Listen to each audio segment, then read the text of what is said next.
வணக்கம். இன்றைக்கி 2 மிக முக்கியமான விஷயங்கள் பார்க்கலாம். தாவேகால ஜான் ஆரோக்கியசாமியோட பொசிஷன் என்ன அப்படிங்கிறது. 2வது பார்த்தீங்கன்னா, ஈரோடுல அதிமுக யாருக்கு ஓட்டு போட போகிறாங்க அப்படிங்கிற ஒரு விஷயம் இருக்குது. 2 விஷயங்களை பற்றி பார்க்கலாம். முதல்ல தாவேகால ஜான் ஆரோக்கியசாமி தான் அரசியல் ஆலோசகராக இருக்கிறாரு. இன்னமும் தொடர்ந்துக்கிட்டு தான் இருக்கிறார். ஆனால் அதுக்கு முன்னாடி பார்த்தீங்கன்னா, ஆதவ அர்ஜுனா வியூக வகுப்பாளராக அவர் செயல்பட்டு இருக்காரு. பிரசாந்த் கிஷோரோட செயல்பட்டேன்னு சொன்னார். திமுகவுக்கு நான் தான் 2021 மிக முக்கியமான வெற்றிக்கு மிக முக்கியமான ஒரு பங்களிப்பை கொடுத்துருக்கிறேன் அப்படின்னு சொன்னார். அதுக்கு பரிகாரமாக அவர் எம்பி சீட்டு கேட்டார். அது கொடுக்கல. அப்புறமா விடுதலை சிறுத்தைகள் கட்சிக்குள்ள வந்தார். திமுக மேலே இருக்கிற காழ்ப்புணர்ச்சி, வெறுப்பு இதெல்லாம் பயன்படுத்தி அவர் என்ன செஞ்சார், திமுகவை ஒரு அட்டாக் பண்ணியே பேசினார். விசிஆ கட்சியிலேருந்து திமுக கூட்டணியில் விசிஆ இருக்குது. இந்த மாதிரி சமயத்தில் அவர் இப்படி பேசுகிறது சரி கிடையாது, கூட்டணியை உடைக்கிறதுக்கான வேலையை பார்க்குறாரு அப்படிங்கிற மாதிரி திமுக விசிஆவுக்கு அழுத்தம் கொடுத்தாங்க. அதனால் சஸ்பெண்ட் பண்ணார். ஆதவ அர்ஜுனா வெளியேறிட்டார். வெளியேறினவர் இப்போ தாவேகால போய் சேர்ந்துட்டார். சேர்ந்த பிறகு அவருடைய நடவடிக்கை என்ன அப்படின்னு பார்த்தீங்கன்னா, முதல்ல போய் அவர் தாவேகா கட்சியில் சேர்ந்து தேர்தல் பரப்புரை பொதுச் செயலாளர் அப்படிங்கிற ஒரு புது பதவியை வாங்கிக்கிட்டு அவர் நேராக போய் தொல் திருமாவளவனை சந்தித்தார். இதுதான் இப்போ சர்ச்சையாகிட்டு இருக்குது. என்ன பிரச்சனை? தொல் திருமாவளவனை போய் அவர் சந்திக்கிறதுக்கு காரணம் என்ன இருக்குது? அவர் திமுக கூட்டணியை உடைக்கிற முடிவில் இருக்கிறாங்க. திமுக கூட்டணியை உடைச்சி விசிஆ கொண்டு தாவேகால சேர்க்கறதுக்கான முயற்சி இருக்குது அப்படின்னு சொல்கிறாங்க. இன்னமும் தாவேகா விஜய் விஜய்க்கு கூட திருமாவளவன் கூட்டணி வைப்பாரா அப்படிங்கிற டவுட் எல்லாத்துக்குமே இருக்குது.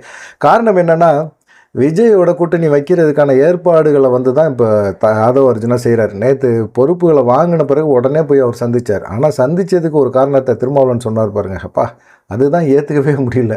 அவர் சொன்னது என்னென்னா, கட்சிக்குள்ளே இருந்து வெளியேற்றின உடனே அந்த கட்சியிலேருந்து வெளியே போனவங்க என்ன செய்வாங்க, கோபத்தில் தலைமையை திட்டுவாங்க. ஆனால் ஆதவ அர்ஜுனா போல் நபர்கள் பார்த்திங்கன்னா ஒரு முன் உதாரணமாக இருக்காங்க. இது போல் அரசியலில் யாருமே இருந்ததே கிடையாது. இப்படி ஒரு அரசியல் எதிர்காலத்தை உருவாக்கணும் அப்படிங்கிற மாதிரி திருமாவளவன் நேற்று பேசியிருந்தார். என்னப்பா இது, ஆதவ அர்ஜுனா நன்றி மறக்காமல் என்னை தலைவராக ஏற்றுக்கிட்டு திரும்பவும் என்னுடைய ஆசீர்வாதத்தை வாங்கணும் அப்படிங்கிறதுக்காக வந்திருக்கிறாரு அப்படிங்கிற மாதிரி பேசினார்.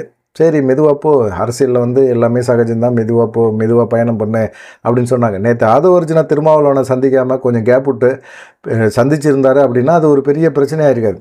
நேற்றே அவர் பொறுப்புகளை ஏற்றுக்கிட்ட பிறகு டகார்னு ஒரு அரசியலில் கொண்டு போயிட்டார் அப்படிங்கிற மாதிரி எல்லாமே பேச ஆரம்பித்தாங்க. திமுக கூட்டணியை உடைக்க போகிறாரு, திமுக கூட்டணியை உடைச்சி தாவேகா சைடு கொண்டு வராரு. கம்யூனிஸ்டுகளையும் சரி, காங்கிரஸையும் சரி, விசிஆவையும் சரி, 3 கட்சிகளுமே தாவேகா சைடு கொண்டு வர போகிறாங்க அப்படின்னு சொல்கிறாங்க. இருக்கட்டும், ஏன்னா ஏற்கனவே வேங்கவயல் பிரச்சனையில் விசிஆவும் சரி, கம்யூனிஸ்டுகளும் சரி, அவங்க அதிருப்தியில் இருந்துகிட்டே இருக்கிறாங்க. இந்த மாதிரி சூழ்நிலையில் ஒரு வாய்ப்பை ஏற்படுத்திக்கிறதுக்கும் திமுகவை மிரட்டுறதுக்குமாக திருமாவளவன் இந்த போல் யுக்திகளை பயன்படுத்துகிறாரு அப்படிங்கிற மாதிரி திமுக தரப்புலையும் சொல்கிறாங்க. பார்க்கலாம். அதுக்கு முன்னாடி ஜான் ஆரோக்கியசாமி இவர் ஏற்கனவே பார்த்திங்கன்னா 2 ஆடியோ வெளியிட்டார். முதல் ஆடியோவில் பார்த்திங்கன்னா, தாவேகா 2% தான் ஓட்டு வாங்கும் அப்படின்னு புருஸ்லி நினைக்கிறாரு. அதனால் விஜய் அவர் மதிக்கிறதே இல்லை. விஜய்கிட்ட போய் நம்ம சொல்கிற எந்த விஷயத்தையும் சொல்கிறதே கிடையாது, நிர்வாகிகளை மதிக்கிறது கிடையாது. அப்படிப்பட்ட ஒரு சூழ்நிலை இவர் தான் பந்தா காட்டிக்கிட்டு இருக்காரு அப்படிங்கிற மாதிரி அவர் ஒரு ஆடியோ விட்டுருந்தார். இந்த ஆடியோ வந்த பிறகு பார்த்திங்கன்னா பயங்கரமாக பரபரப்பாக இருந்துச்சு தாவேகாவே. என்னது இப்படி கட்சி ஒரு நிலைமைக்குள்ளே போகல, ஆனால் அதுக்குள்ளே இவ்வளோ பெரிய விஷயங்கள் இருக்குது அப்படிங்கிற மாதிரி எல்லாருமே பேச ஆரம்பித்தாங்க. அதே போல் பார்த்திங்கன்னா 2வது ஆடியோவும் வெளியே வந்தது. அந்த ஆடியோவில் என்ன சொல்லியிருந்தாருன்னா, புஸ்லி ஆனந்த் தாவேகா எடுக்கிற சில முக்கியமான முடிவுகள் அதை வெளியே கசிய விடுறாரு அப்படிங்கிற ஒரு குற்றச்சாட்டையும் வச்சுருந்தார். அதே போல் வேறு கட்சிக்காக தாவேகாவை ஒழிக்கிறதுக்கான முயற்சியில் புஸ்லி ஆனந்த் அனுப்பப்பட்டிருக்காரோ அப்படிங்கிற ஒரு சந்தேகம் கூட இருக்குது அப்படிங்கிற மாதிரி அவரும் பேசியிருந்தார். இந்த விஷயங்கள்லாம் பார்க்கும்போது விஜய்க்கு என்ன பண்ணுறதுன்னே தெரியல. இவங்களை நம்பி தான் கட்சி ஆரம்பிச்சிருக்கிறோம் அப்படிங்கிற மாதிரி இருந்தபோது தான் கடந்த 24ஆம் தேதி என்ன செஞ்சார், அவர் மாவட்ட செயலாளர்கள் கூட்டம்லாம் கூட்டி மாவட்ட செயலாளர்கள்லாம் நியமனம் பண்ணிவிட்டு எல்லாத்தையுமே வெளியே அனுப்பிட்டார். புஸ்லி ஆனந்த், அப்புறமா வெங்கட்ராமன், இவர் ஜான் ஆரோக்கியசாமி எல்லாத்தையுமே வெளியே நிப்பாட்டிட்டு அவரே மாவட்ட செயலாளர்கள் எல்லாத்துலேயும் பொறுப்பாளர்கள் எல்லாத்துலேயுமே பேசினார்.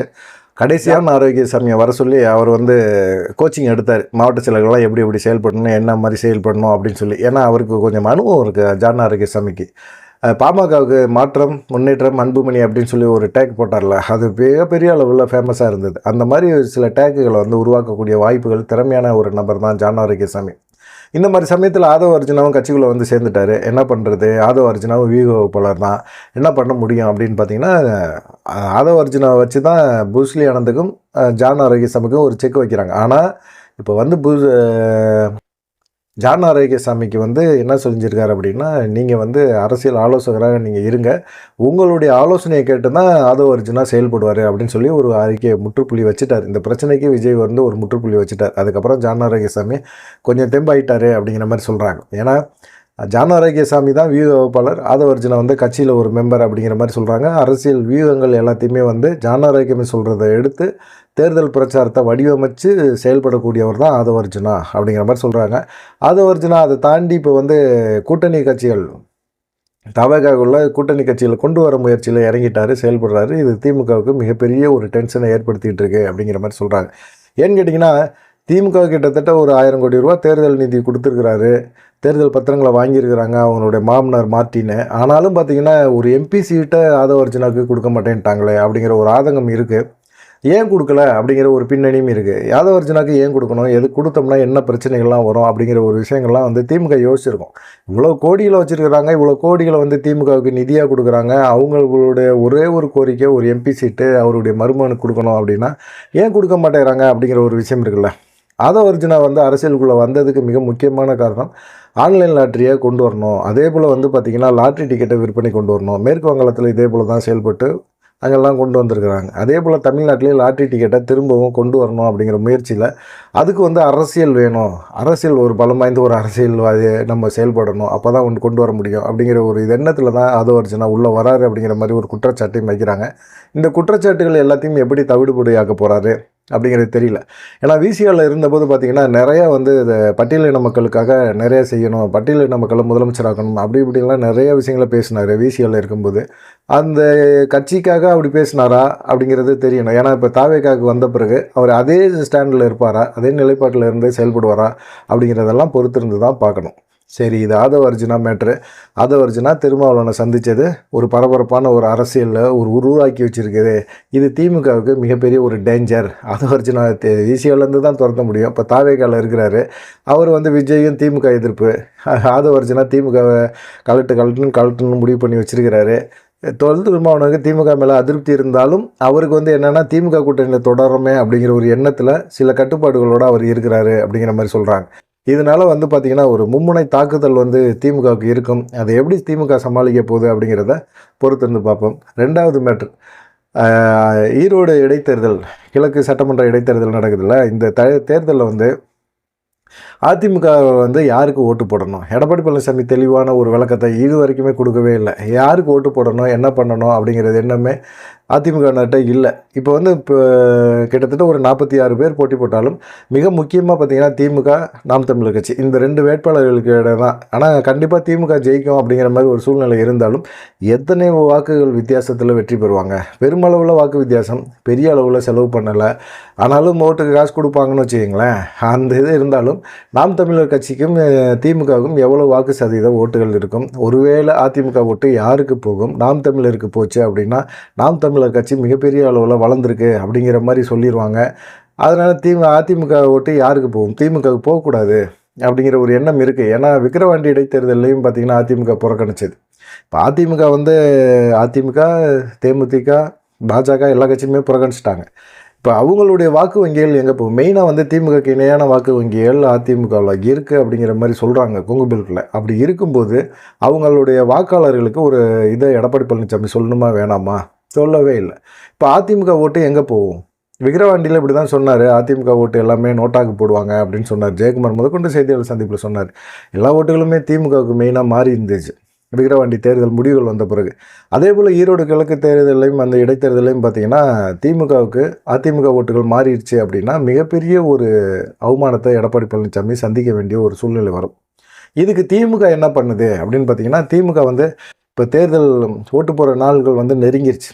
அதனால் வந்து திமுகவில் இருக்கிற அமைச்சர் முத்துசாமி என்ன செய்கிறாரு அப்படின்னா, அவர் ஏற்கனவே அதிமுகவில் இருந்தவர் தான். அதனால் அந்தந்த ஏரியாவுக்குள்ள தேர்தல் பிரச்சாரம் பண்ணும் போகும்போதே இந்த ஏரியாவில் யார் யார் அதிமுகவில் முக்கியமான நிர்வாகிகள், வட்டச்செயலாளர் முதற்கொண்டு எல்லாத்தையுமே அவர் வந்து பார்த்து பேசிட்டு வந்துடுறாரு. ஏன்னா ஏற்கனவே அதிமுகவில் இருந்தனால கொஞ்சம் பரிச்சயம் இருக்குது, சீனியர்கள்லாம் பரிச்சயமாக இருக்குது, புதுசாக இருக்கவங்கலாம் கொஞ்சம் பரிச்சயம் ஆக்கிட்டு அவங்களோட தனிப்பட்ட முறையில் பேச்சுவார்த்தை நடத்துகிறாரு. கட்சியில் வந்து ஏதாவது ஒன்று கொடுத்து அவங்கள வந்து கரெக்ட் பண்ணிடுறாங்க. இது வந்து நடந்துக்கிட்டே இருக்குது, இது எல்லாத்துக்குமே தெரியும். இப்போ சமீபத்தில் வந்து பார்த்திங்கன்னா யாருமே பெருசாக வந்து பிரச்சாரத்தில் இல்லை. எல்லாருமே நேரடியாக வந்து களத்தில் இறங்கி செயல்படுறாங்க. அமைச்சர் முத்துசாமிலாம் நேரடியாக வந்து அதிமுக நிர்வாகிகள் வீட்டுக்கே போய் பேசுகிறாரு அப்படிங்கிற ஒரு இது இருக்குது. எல்லாம் தெரிஞ்சு எடப்பாடி பழனிசாமி அமைதியாக தான் இருக்கிறார். ஒன்றுமே பேசவே இல்லை. எடப்பாடி பழனிசாமினால ஒன்றுமே சொல்ல முடியல. எல்லாருமே முக்கியமான நிர்வாகிகள், அதிமுக முக்கியமான நிர்வாகிகள்லாம் என்ன சொல்கிறாங்க அப்படின்னா, நோட்டாவுக்கு ஓட்டு போட சொல்லிட்டாங்க அப்படின்னு சொல்கிறாங்க. எடப்பாடி பழனிசாமி நோட்டாவுக்கு ஓட்டு போடுங்க அப்படின்னு சொன்னால் உடனே எல்லாருமே ஓட்டு போட்டுருவாங்களா? அதிமுகவினர் எல்லாமே என்ன நினைக்கிறாங்க அப்படின்னா, நோட்டாக்கெல்லாம் ஓட்டு போட முடியாது, யாருக்கோ ஒருத்தவங்களுக்கு ஓட்டு போடணும், ஆனால் நோட்டாக்கு போட முடியாது அப்படிங்கிற மாதிரி சொல்லிட்டாங்க. இதனால் எடப்பாடி பழனிசாமி பேச்சை கேட்க மாட்டாங்க அப்படிங்கிறது உறுதியாக தெரிஞ்சு போச்சு.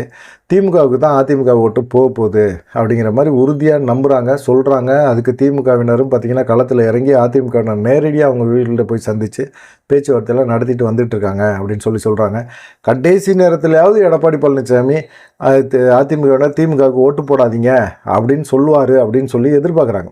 ஆனால் எதிர்பார்த்தாலும் ஒருவேளை அவர் எடப்பாடி பழனிசாமி சொன்னாலும் அதன் பிறகு அதிமுகவினர் வந்து திமுகவுக்கு ஓட்டு போட்டாங்க அப்படின்னா நமக்கு இருக்கிற கொஞ்சம் கொஞ்சம் மான மரியாதை எல்லாமே போயிடுமே அப்படின்னு சொல்லி எடப்பாடி பழனிசாமி பயப்படுறாரு அப்படின்னு சொல்கிறாங்க. நீங்கள் என்ன நினைக்கிறீங்க இது சம்மந்தமாக? கமெண்ட் பண்ணுங்கள். நன்றி, வணக்கம்.